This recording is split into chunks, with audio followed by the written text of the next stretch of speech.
Hey y'all, we have had a heck of a morning. A crazy morning. It was just starting to get light out, and I was in the bathroom and looking out the window. We have bay windows in our bathroom, and I looked out the window and there was a fox in our chicken run.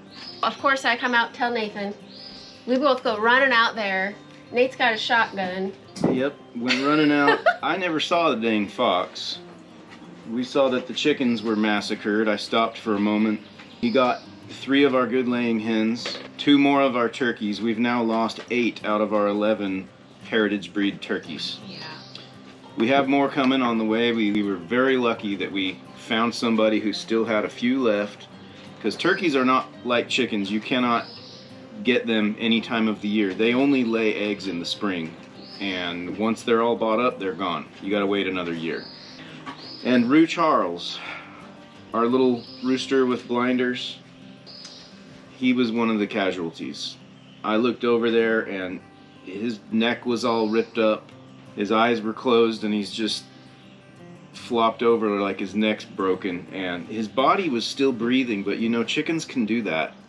I figured he was just settling down and dying. I got Bear and we trailed the fox, and Bear's not as good as Sophie. Sophie did so much for us on this farm, and we need to train She was a better up.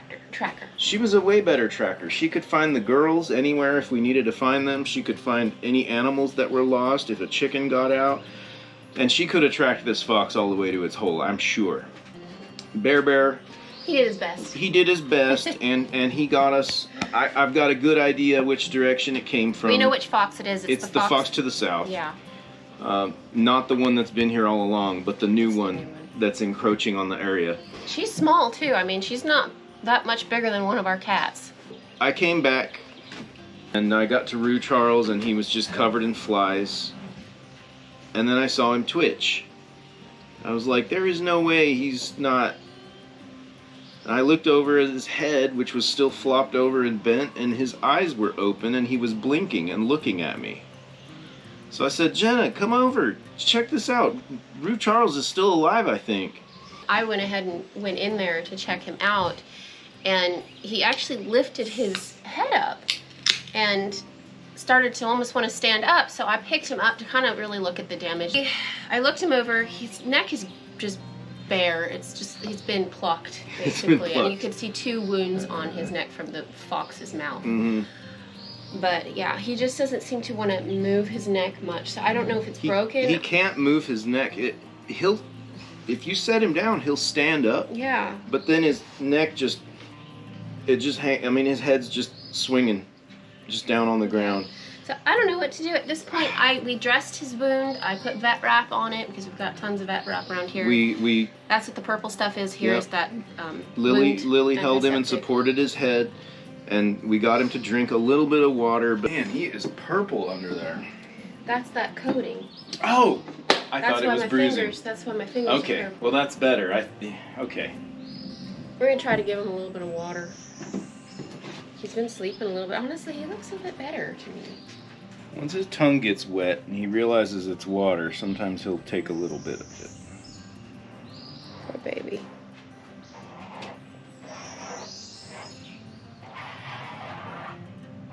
We'll keep trying with him. I mean, as long as he keeps fighting, there's a good swallow. Yeah, that was a good swallow. There's a little bit of water, huh?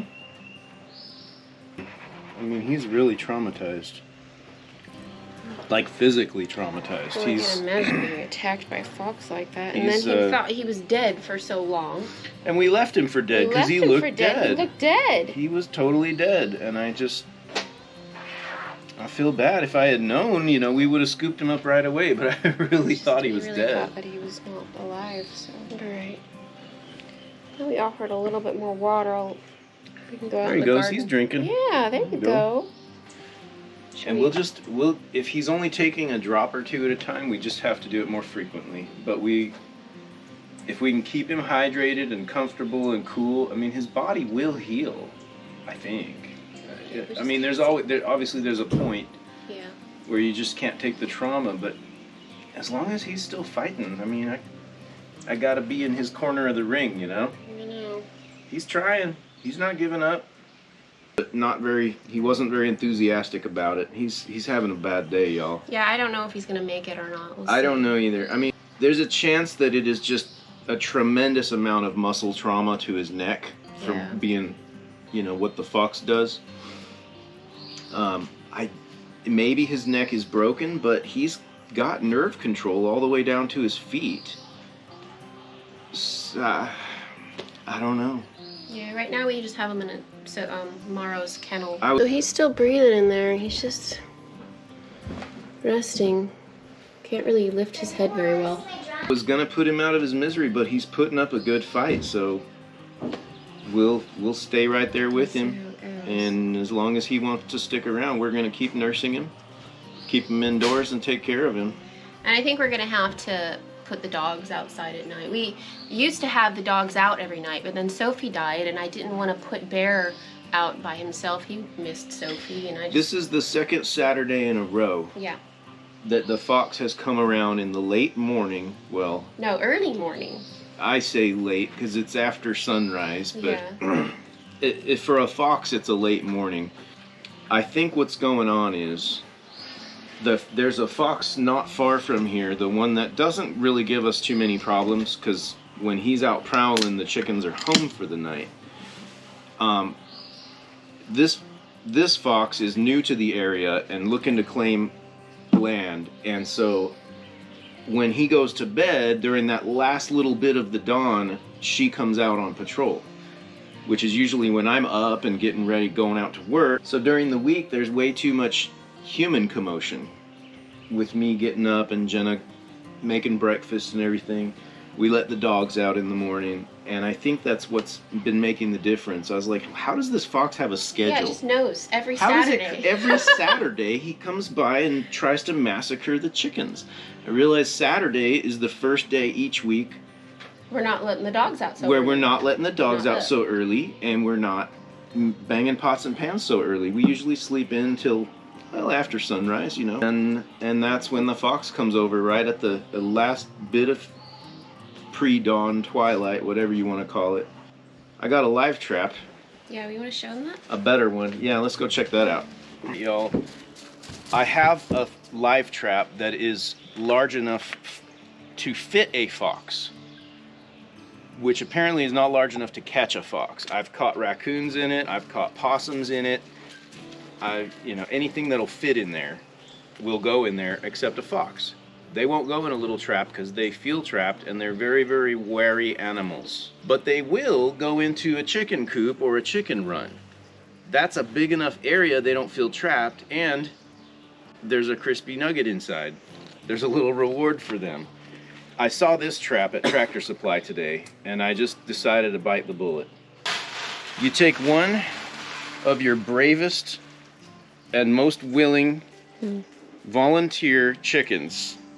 I'm probably gonna put a solid floor. I was thinking about their little feet and if he's like trying to get at them. Yeah, something. I'm gonna put a solid floor in there and some bedding and make it comfortable. So you put the chicken in the trap. Now you've got live bait, irresistible live bait in this. Well, basically it's a chicken coop that's easy to break into, right? So the fox is coming around, he's like, oh my gosh, somebody left this chicken carelessly out in the woods. Let me see what I can do. He comes over, he's like, holy crap, they left the door open. This is my lucky day. They go inside. As soon as they step on that plate, the door shuts. The fox is trapped inside. The chicken is trapped inside with the fox. I feel bad for the chicken at this point. But presumably they're safe. It's like scuba diving in a shark cage. So it's definitely the experience of a lifetime for a chicken to spend the night with a fox. And you go out the next morning and now you've got a fox caught. You can rescue your little chicken and put him back with the flock. He'll probably never lay an egg ever again. Maybe never forgive Okay, I think you. we'll use one of the old laying hens. We'll use one of the older non-laying hens. Yeah, we have a few of those. Yeah, I may do a couple of things with that little sacrificial. It's not sacrificial, but the bait chicken. I'm gonna do a few things to this cage just so that claws, teeth can't hook them in any way, and they've got something safe to stand on. I want them to be comfortable and safe. I would feel really bad if a chicken actually got somehow damaged in here from a fox that's trapped with them all night. Will we be able to hear the chicken once the fox gets trapped? Won't it start freaking out? I don't know.